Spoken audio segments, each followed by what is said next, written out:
স্বরাষ্ট্রমন্ত্রী, রাষ্ট্রের গুরুত্বপূর্ণ দায়িত্বে থাকা লোকজন স্বজন হারানোর বেদনার মতো তাদের সিম্প্যাথি দেখাতে চায়। ধর্ষকদেরকে জেলে বসে জনগণের ট্যাক্সের টাকায় তাদের ভরণ পোষণ, খাওয়া, ঘুম এই ঘটনাগুলো চালানো হচ্ছে। দেখতে পাচ্ছি যখন কোনো ধর্ষক এই ধরনের ঘটনা ঘটাচ্ছে, রাষ্ট্র তার সঠিক বিচার করতে ব্যর্থ হচ্ছে।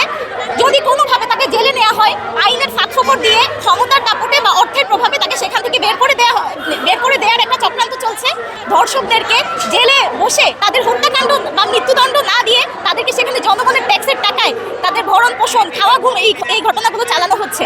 তো এভাবে তো একটা রাষ্ট্রের সমাজ ব্যবস্থা চলতে পারে না। এভাবে নারী শিশুদের নিরাপত্তাও নিশ্চিত করা সম্ভব না। আমরা চাই অতি দ্রুত সময়ের মধ্যে যত ধর্ষক এখন পর্যন্ত এই ধরনের ঘটনা সংঘটিত করেছে তাদের বিচারের দাবি আমরা আমাদের পক্ষ থেকে করছি। এবং একই সাথে যারা ভিকটিম আছে তাদেরকে যেন সোসাইটিতে কোনো ধরনের বুলিং বা হ্যারাসমেন্টের শিকার না করা হয়, আমরা সামষ্টিকভাবে যেন সেই কাজটা করতে পারি, সেই উদ্যোগ আমরা নিতে চাই। আমরা বিগত সময়ে এই ধরনের ঘটনাগুলো অনেক দেখেছি। যখন কোনো একটা ঘটনা বা ইনসিডেন্ট হয়, তখন প্রধানমন্ত্রী, স্বরাষ্ট্রমন্ত্রী, রাষ্ট্রের গুরুত্বপূর্ণ দায়িত্বে থাকা লোকজন স্বজন হারানোর বেদনার মতো তাদের সিম্প্যাথি দেখাতে চায়। কিন্তু আলটিমেটলি সেই ধর্ষিতার পরিবার অথবা ধর্ষকদের বিচার নিশ্চিত করার মাধ্যমেই মূলত সেই পরিবারগুলোর সঠিক নিরাপত্তা বা পরিবারগুলো সঠিক চাওয়ার প্রতিফলন ঘটানো সম্ভব।